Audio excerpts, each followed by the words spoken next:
Today's daf is Ayin Hey in Yoma. Today's daf is dedicated in memory of Hadassah Miriam Bat Yaakov. We're going to begin on Daf Ayin Dalet Amud Bet, 3 lines up from the bottom with the words Amar Rabbi Zera.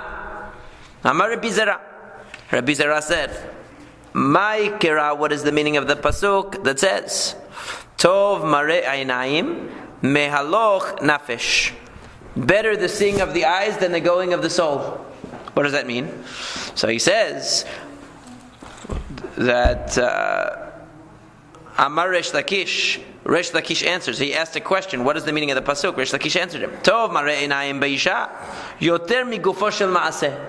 Better the look of a woman than the actual action. In other words, a person fantasizes about sexual matters, fantasizes about romantic things, sexual things, but the actual gufo shel maaseh is never as satisfying as the fantasy. The pasuk they continue analyzing another pasuk from this one time from Mishlei. Shenemar Tov Marei Einayim Mehaloch Nafesh. So Rabbi Zera asked the question. Resh Lakish quoted to him a pasuk that answers his question. Ki yiten bechos eino yitalech b'mesharim. It says in Mishlei, when a person puts his eye in the cup, he walks straight. What does that mean? Rabbi Ami and Rabbi Asi have differing opinions, and this is a continuation a little bit of the sugya from yesterday, where we had Rabbi Ami and Rabbi Asi disagreeing about the meaning of a pasuk. Again, they disagree. Chad Amar, one says, and again we don't know who says what. When it says Chad Amar this and Chad Amar that, it means one says this, one says that. We don't know which one said which.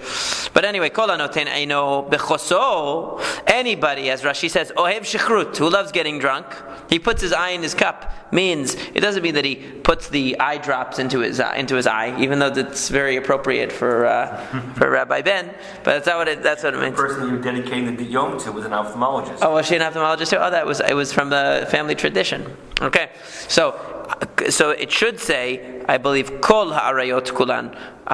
What does he say there?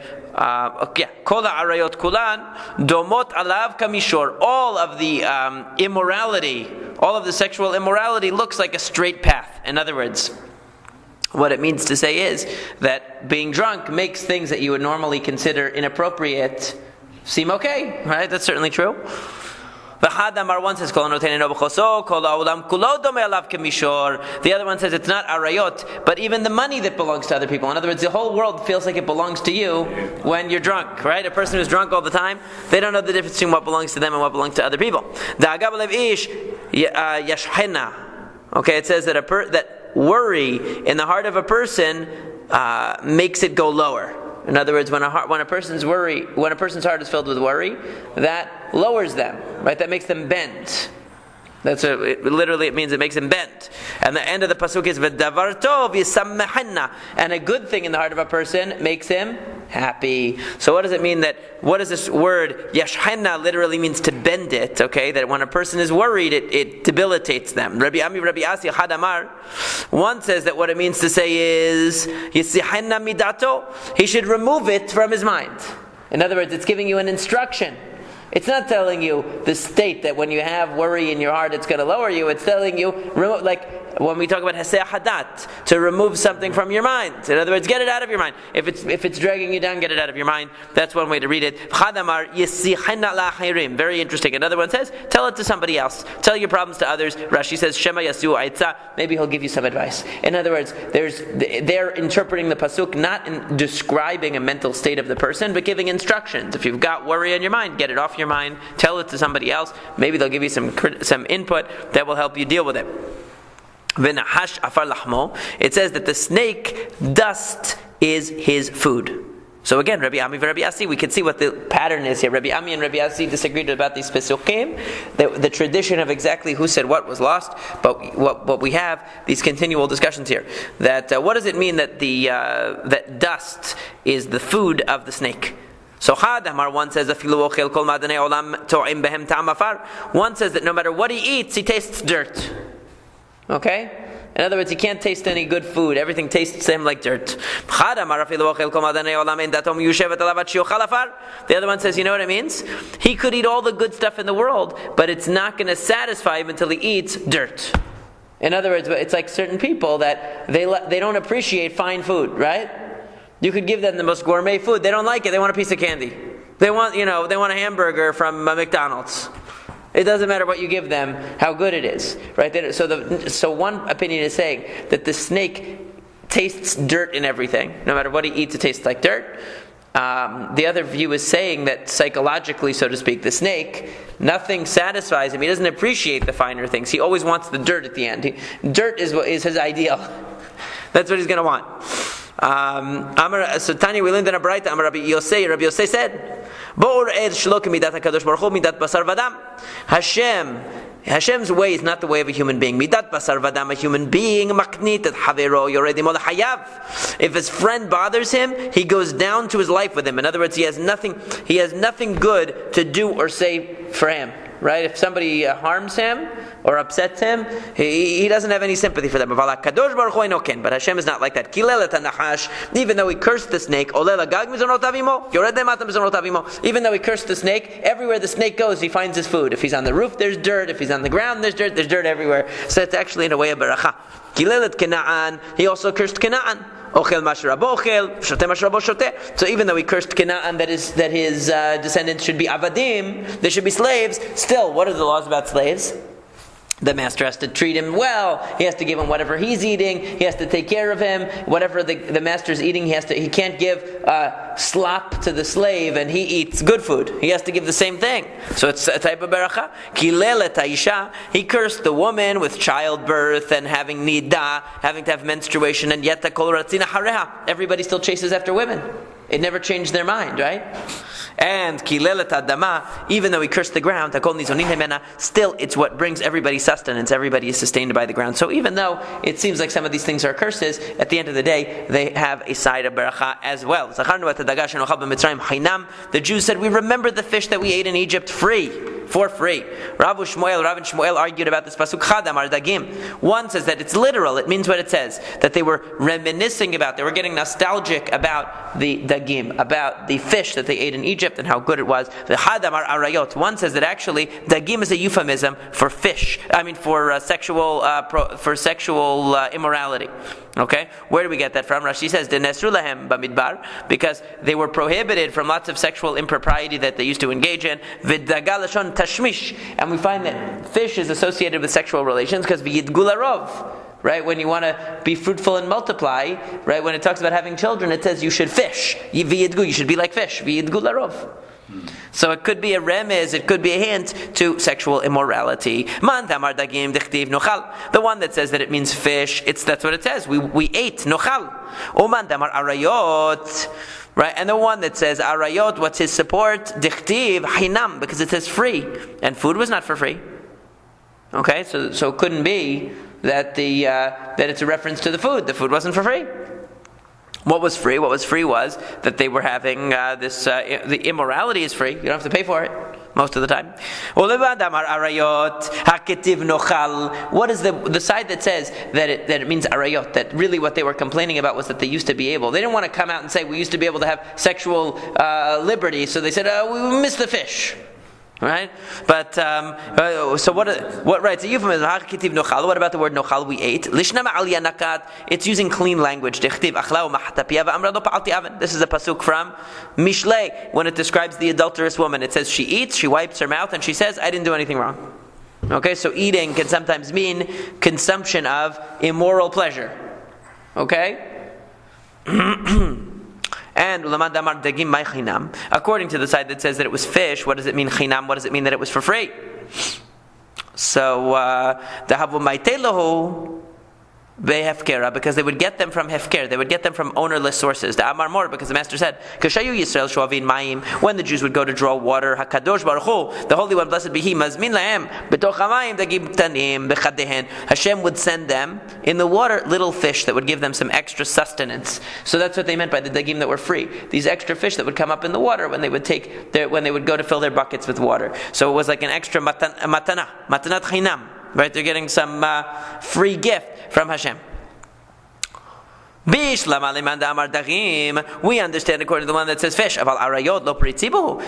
but didn't we learn that when it comes to sexual immorality, they were not perutzim, they weren't immoral in Egypt.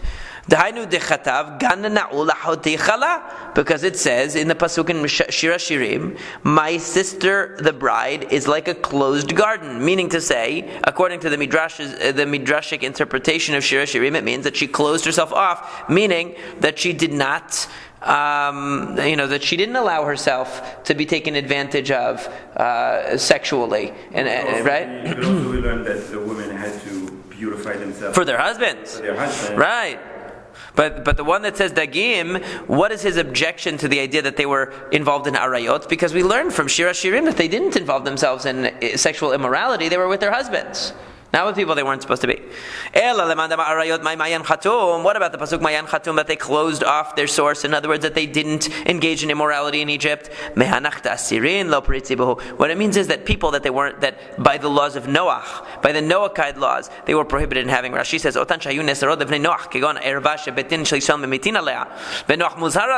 okay, they were upset because in Mitzrayim they had more options. Okay, there were more restrictions, like aunt, uncle. There are more restrictions in the Torah than there were for Bnei Noach.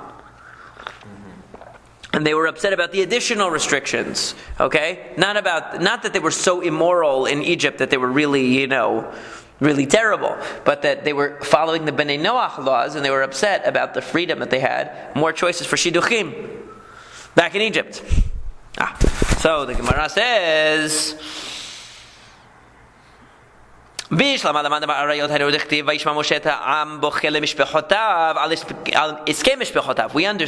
to the side that says it was arayot. That's why it says that Moshe heard the people crying by their families, which we understand. Rashi says also on the Chumash, they were crying about matters of the family, meaning not because Family Matters, the show, was canceled with Urkel. That's not why they were crying. That is iskei mishpechotav, right?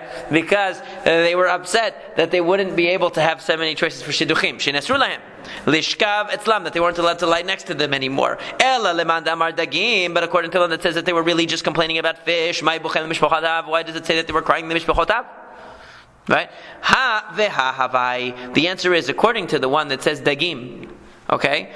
In fact, they were crying for both. Everybody agrees that they eventually started kvetching about the sexual limits. The question is, when they talked about the dagim, was that just a cover? Was that just a euphemism, and the whole thing was about the sexual prohibitions? Or were they also upset about the sexual were they also upset about the dagim? So according to the first side, dagim was one issue, and then they ended up complaining also about the sexual limitations. Whereas according to the other side, the whole thing was about the sexual restrictions, and the dagim were just a euphemism. They complained about cucumbers and about watermelons. Rabbi Ami and Rabbi Yassi argued that all different foods, we learned, they were allowed to taste. When they tasted the man, they tasted all these foods. But the 5 things that they kvetched about, the 5 things that they said, we remember at the kishuim, at the vatichim, at the chatzir, at the betzalim, at the shumim, right? The thing that they complained about. Those 5 things were the only 5 things that they couldn't taste in the man. In other words, what is it trying to say? So you could have 5 billion different things, but the 5 things you can't taste, that's what all of a sudden you want to have, right? That's what makes them Jewish. That's what you want to have, right? Right? That's what it says about, Haman. He had everybody in Shushan bowing to him, but the one person, he can't take it. The one that he doesn't get.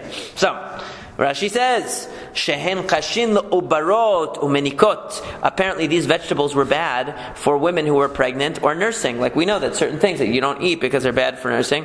And the Sifri says that they didn't eat onions because it was bad for nursing. Okay, so whatever. There are certain foods that women, they don't drink. They eat or drink even today because they bring gas to the baby or whatever if they eat them. So that's why they weren't able to taste them. Ta'aman umamashan. He says it was even worse. They could actually even taste these foods in the man, but they didn't get the texture of the food.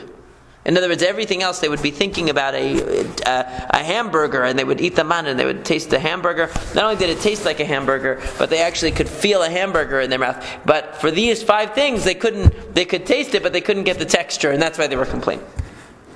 Okay. Then the pasuk says that the man was kezera gad lavan. It was like a white coriander seed. Okay. Rabbi Yassi says, agul kagida. It was round like a coriander seed. Velavan kemargalit, but it was white like a pearl. Okay. Gad. What's another interpretation of the word gad? And here we have on the side a different girsa. Correction of the girsa should say tanur rabanan. What does gad mean? Why is it called kezera gad? Shedomeh lezera pishtan begivolin, because it's similar to the zera, the flax seed, which is round in its stalk. Okay, yeah. Others say gad shedomeh lahagada. Others say that gad. Why is it called zera gad? Shedomeh lahagada, because it's like haggadah. It's like agadot, like midrashim that we're reading right now. Shemoshechet libo shel adam kamayim, which pulls people's heart like water. In other words, makes them flow like water. If you want to attract people, you want to get their attention, you tell them stories, you tell them legends, you tell them midrashim. This is the way to attract people. So in the same way, zera gad, when it says that it was like gad, it was like haggadah. It drew people. It was something very attractive, naturally attractive to people. The ban. Tanya idach, another brighter says gad shemagid lahem liYisrael iben tisha l'rishon iben shiva l'acharon. That God comes again from the word lehagid, to tell. That the man would tell someone whether their baby, if a woman had a baby, let's say a woman got divorced or her husband died and she remarried too soon. She remarried right away. She didn't wait. So then she's pregnant and we don't know, is this baby that she has from the new husband or from the previous husband? We don't know which one it is. Is it a 7-month-old from the new husband or a 9-month gestation from the previous husband? We don't know. So lavat. So what does that mean? So it means that if the man shows up, right, at the house of the guy, of the new husband, so that means that it was a new husband. If it shows up at the previous husband's house, that means it would belong to the previous husband. So I guess it couldn't be that he died, it must be a divorce then. Right? Lavan, shemalbin avonotehen shel Yisrael. That it's called Lavan because it purifies, it whitens the sins of Israel. Rashi says, mitoch shayu doagin shema lo yered man lemachar, because they were worried that maybe the man won't come tomorrow. Hayu mishabdim liban lamakom. There's no way to get people more righteous than to hold their sustenance over their heads and say, well, there might not be any food tomorrow. So they had to be. That's why it caused them to do constant teshuvah, because they wanted to make sure that the man was going to come the next day.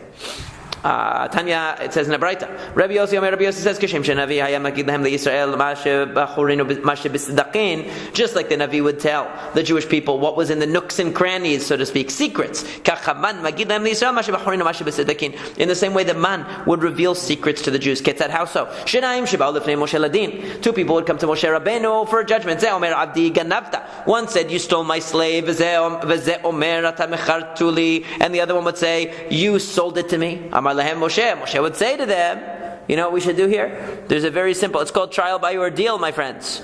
Right? That he said, he would say, La boker mishpat. In the morning will be the judgment. And if you look at the Bach, what did the Bach say? He says it should say, Amar lahem Moshe, Dino la boker mishpat, which is a pasuk. Dino la boker mishpat. Lemacharim nimtza, Omero bebeit rabo rishon. In the morning, if that slave's portion of man showed up near the house of the first owner, then that means that the second one stole him. Im nimtza omero bebeit rabo sheni. If it shows up in the second master's house,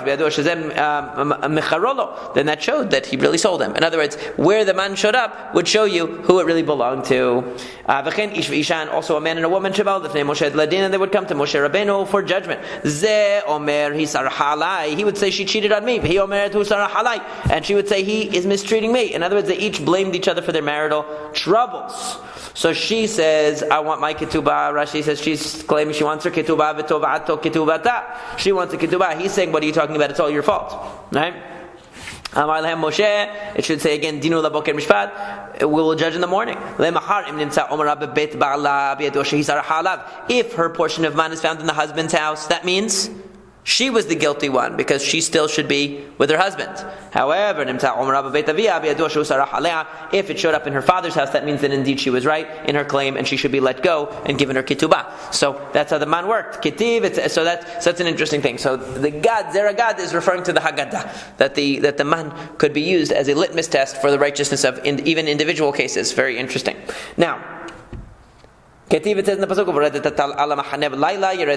it says on one hand that the man would fall in the camp. Okay? And then Uchtivit v'yatzah am v'lakitu, and it also says that the nation would go out and gather it. Uchtiv shatu am v'lakitu. There are 3 Pesukim. Each one sounds more distant than the other. One makes it sound like the man was right there. The other one makes it sound like they had to go out a little bit to find it. The third one makes it sound like they had to go searching for it. Shatu am v'lakitu. They went all around. Haketzad. How does it work? Tzadikim yarad al petach batehem. If they were tzaddikim, it fell right in the front of their house. In other words, they would open up the door. It was like the Washington Post. It was right there, except it actually had value. Benonim yatzov v'laketu. The people who were in the middle, they were neither tzaddikim or rishayim. They had to go out to the camp, but not too far. However, rishayim shatu v'laketu. The wicked people had to go searching for it. Ketib lechem uchtiv ugod uchtiv v'tahanu. It says that the man was bread, meaning that it was completely formed. Uchtiv ugot, and it says it was ugot, which we know ugot matzot kilo hametz. That means that it was in the dough form. It wasn't completely cooked, because ugot, we know from they brought ugot with them out of Mitzrayim, meaning they brought the dough with them. Okay? But it also says v'tahanu, that they had to grind it, implying that it was grain. It wasn't even kneaded into dough. Haketzad, so how could this be? Tzadikim lechem. For the righteous people, it was lechem. It was meat. It was bread. Benonim ugot. For the middle people, the people neither here nor there, it came as dough, so they had to bake it, but they didn't have to make it. Rishayim tahanu barechaim. So odachu b'medocha. So actually that's the next part, right? Rishayim tahanu barechaim. So for the wicked people, they had to actually grind it up from a grain form and make it into dough and then bake it. So they had no benefit from in other words, nothing was done for them in the process except that it was provided to them. Odachu b'medocha, it says, or they would pound it. Right? Rabbi Yehuda said, the Rav said, Vitema Rabbi Hama bar Rabbi Hanina. Some say it was Rabbi Hama bar Rabbi Hanina. Melamed sheyarad lahem Yisrael imaman tachshite nashim. Davar shenidoch b'medocha. That it teaches you that together with the man came tachshite nashim, perfume for the women, something which is dachu b'medocha, something that you pound, because they would crush up these spices, spices into perfume, into oil, and then they would put the fragrant oil on themselves. So they not only was there help for the sustenance, but there was also help for the marital situation, to make the women attractive to the men, to make them smell good. They would cook it in a bowl. Rabbi Chama says, not only did Hashem bring them man, He also brought them tevalin, He also brought them spices, so they could spice up the pots. That's why it says that it was cooked in a bowl. It was cooked in other words, it would mix it with spices. It says that they brought to Moshe gifts each morning. Now this is talking about when they collected stuff for the Mishkan. Okay? This is in Parshat Vayakel, I believe. When they would bring him the stuff. My baboker, what does it mean each morning? Amar Shmuel bar Nachmani, Amar Rabbi Yonatan, Rabbi Shmuel bar Nachmani said, in Nachmani said the name of Rabbi Yonatan. What it shows you is that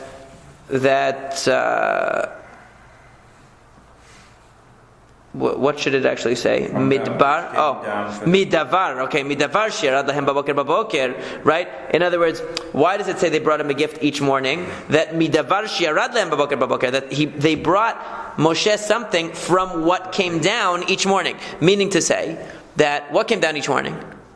Man. Now, what did they brought? They brought man to build the Mishkan out of man. That doesn't sound like it would work too well, especially since it melts every day. So, why did they? What does it mean that they brought him what they were receiving each day? Milamed avanim tovod margaliot imaman. Not only did they get man, they also got spices. They also got perfume, and they got avanim and margaliot. They also got beautiful stones that they could use as part of the Mishkan imaman.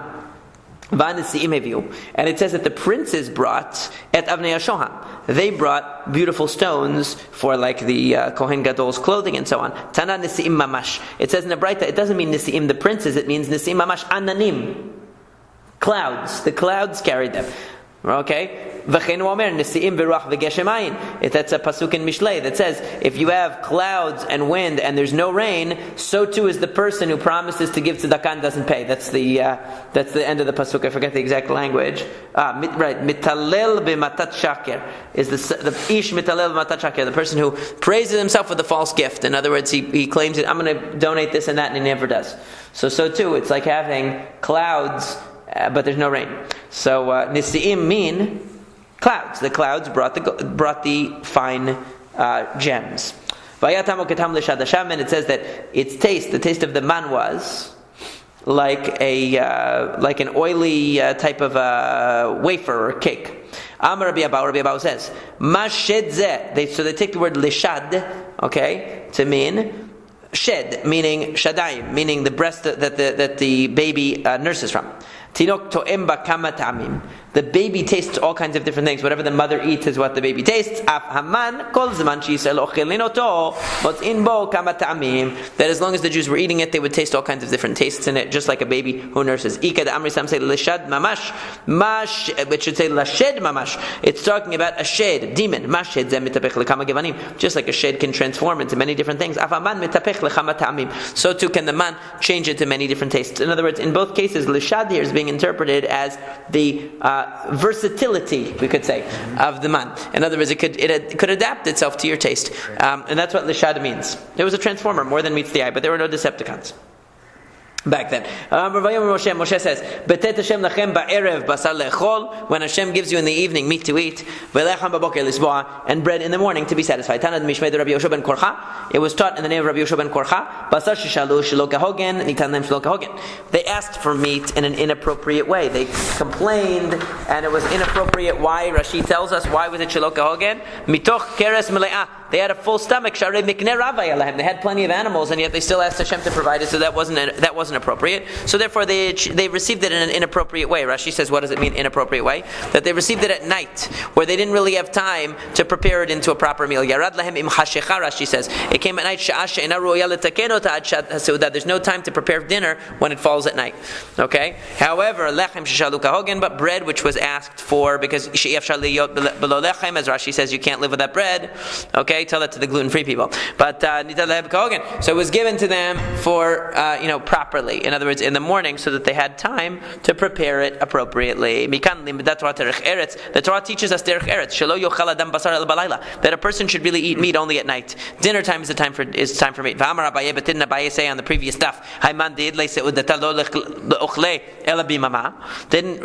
Abaye say that if you have a meal, you're supposed to eat it during the day? He meant like daytime, meaning you should have a light on. Okay, Abaye did not mean that you can only eat meat when it's light out. He meant that you should have a candle. Why? Because on the previous daf we learned that visuals are very important to the experience of eating. Right? Shechita should also only be done during the day. Well, that's right. There are other reasons for that too. Maybe I don't see any of the person talking about. Yeah, they don't say that here, but you could infer that because the animal would have to be killed during the day, not at night. That's true too. That's another point. There you go. But on the previous stuff, we talked about how the visuals are very key to eating, and so he said that. So as long as the lights are on, don't eat in the dark. It doesn't taste as good. Right. Okay. Rabbi Yaakov said,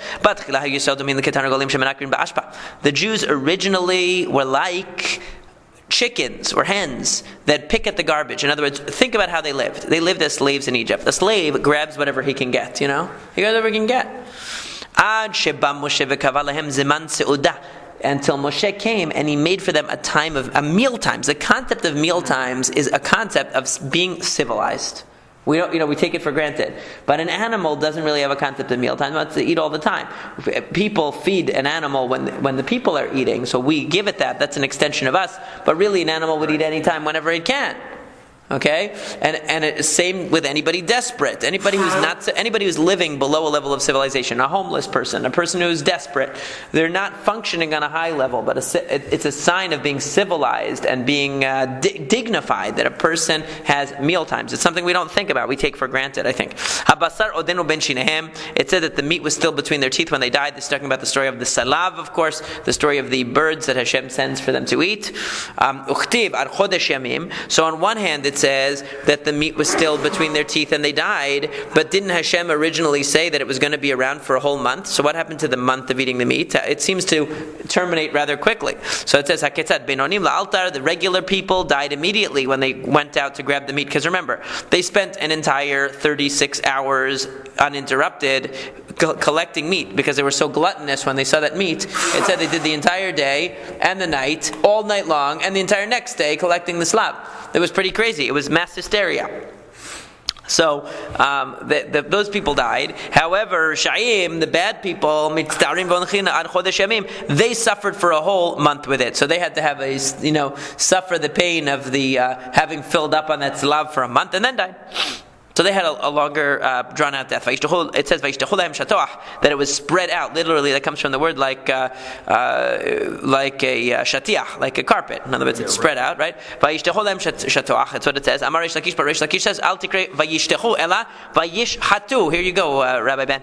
That it says, don't read it as shatoach, but vayishhatu melamed shenithayevu sonehem shel Yisrael shachita, which means that the Jews were liable to death. In other words, it calls them sonehen shel Yisrael, those who hate Israel, but it's a euphemism for the Jews themselves, should have been slaughtered. In other words, because of this demand of meat, that they wanted the meat so much. Shatoah, another interpretation of shatoah, is Tana Mishmei de Rabbi Yoshua ben Korcha, was taught in the name of Rabbi Yoshua ben Korcha, Al Tikrei shatoach ela shachot.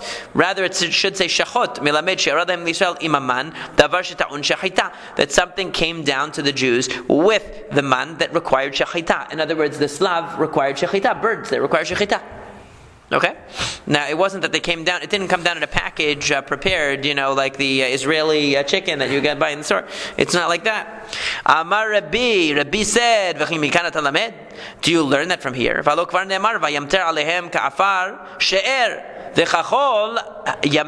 It should say, of kanaf. It already said that Hashem brought down for the Jews like dust, she'er, meat. Okay, she'er is the word for meat. Like she'er bisaro is like your relative. V'chachol yamim, and like the dust of the sea, of kanaf, the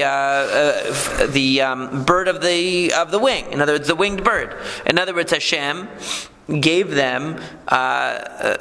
We already learned that Hashem gave them meat and chicken, or meat and poultry to eat. Right, that's what it says in the pasuk.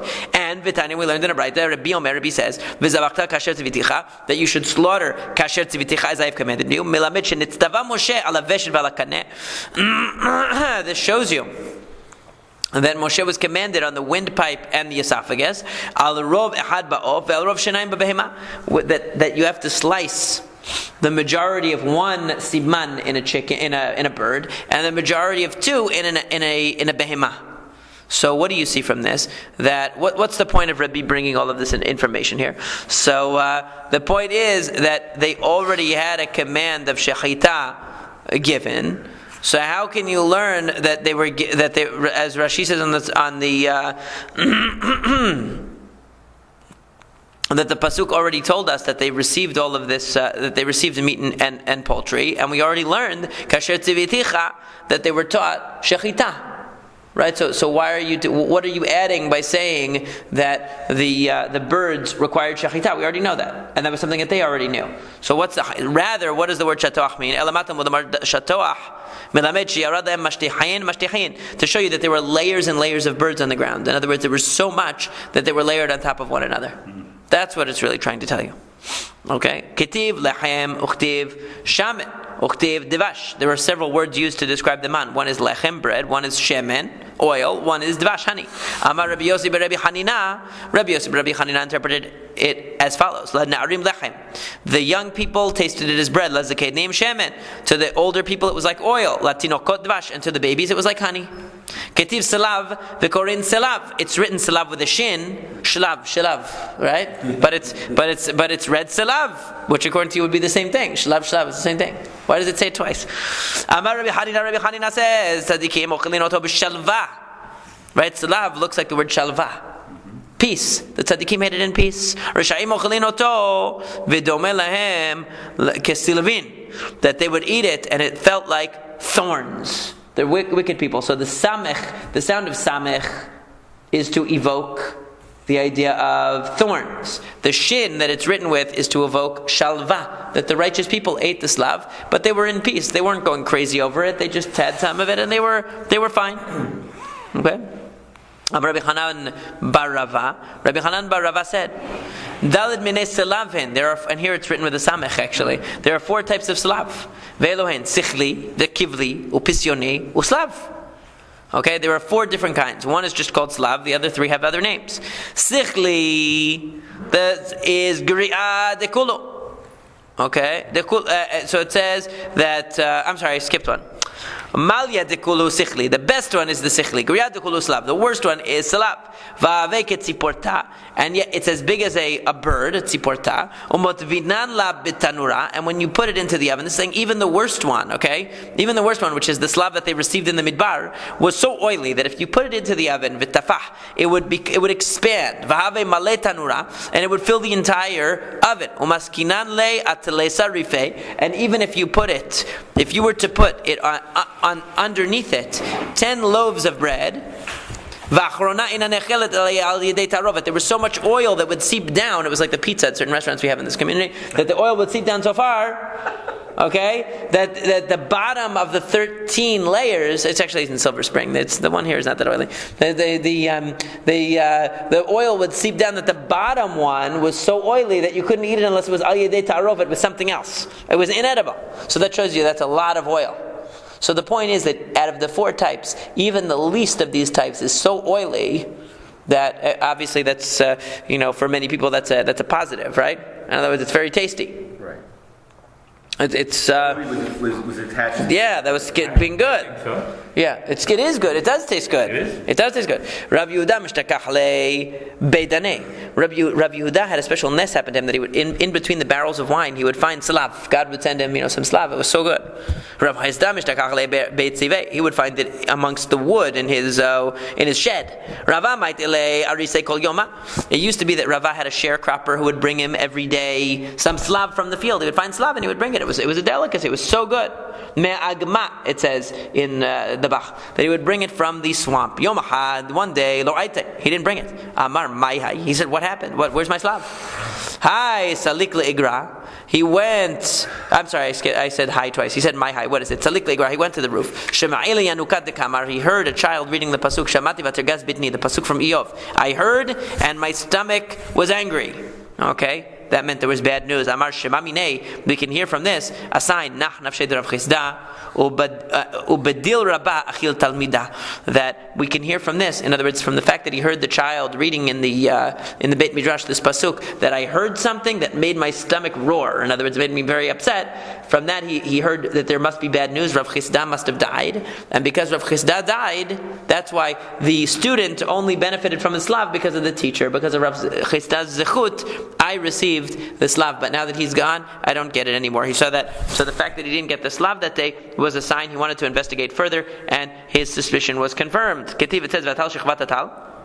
On one hand, it says that the layer of tal would go up, and that would reveal the man. But on the other hand, it sounds like the tal would be underneath.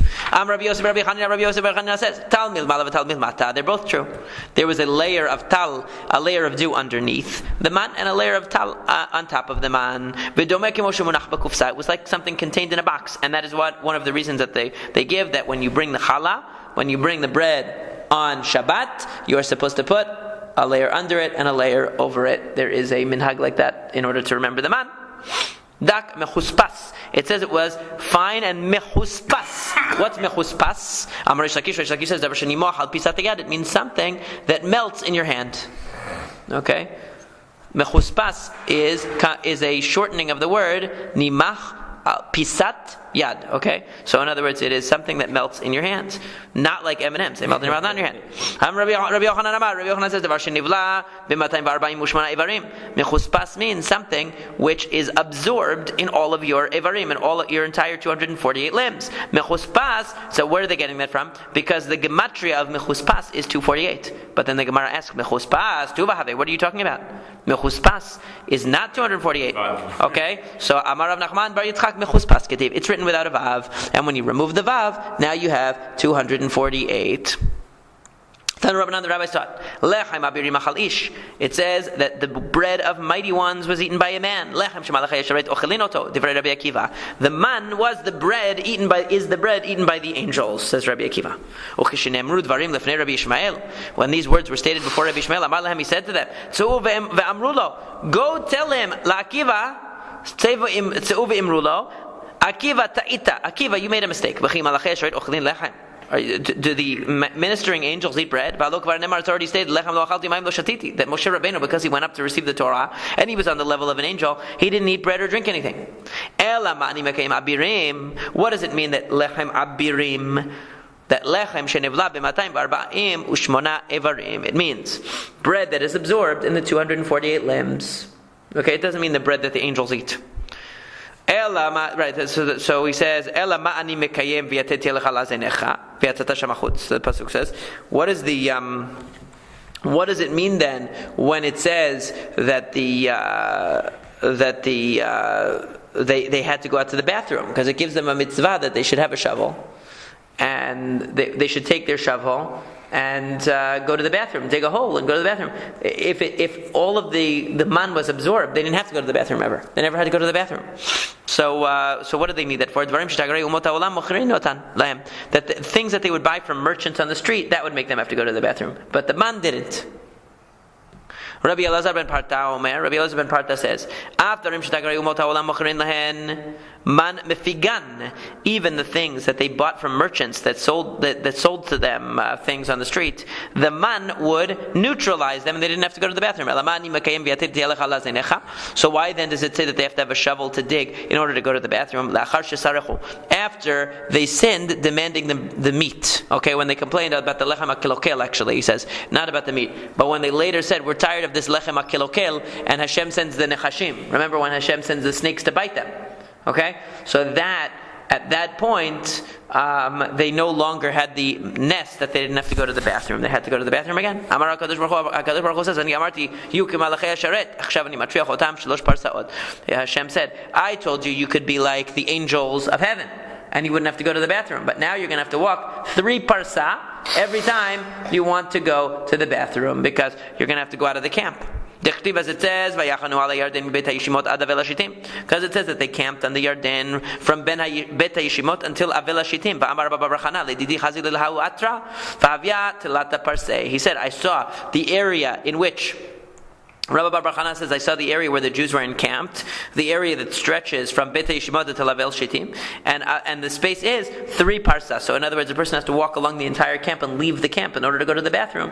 Prior to the falling out of divine favor, they didn't have to do that. They wouldn't have to go to the bathroom. Vetana, and it says in the Braita, they could not go in front of the camp to go to the bathroom or to the sides, because they didn't know if the camp was going to start moving, and then they would start moving towards them when they were going to the bathroom. So where did they have to go? They had to go to the back. They had to go behind them. They would have to go behind the camp. Okay? They wouldn't be able to go to the front or to the sides. And then it says, they said that our souls are dried up. We don't have anything. All we have on our eyes is the man. Okay, so So amru atid manzeh shetipach b'meihem. They said, this man. What was their complaint about the man? They said, this man is going to explode in our stomachs. Why? Because klum yesh yilud isha shemachnis ve'eno motzi. Is there anybody who eats and doesn't go to the bathroom? So in other words, they were freaking out because they said, oh my gosh, one day our stomach is going to explode because we're eating all this food and we're not going to the bathroom. And that's when Rabbi Ishmael heard this, he said, don't read abirim, but evarim. Because this man is absorbed in all of your limbs. This is a repeat of what we had before. In fact, if you look at the Gemara inside, it says, Tevot elo mechak. You should erase these words. In other words, this is just a repetition of before. And it's a good place to stop because it's going to continue well into the next Amud with a little bit more, some further Agadah related to the Midbar.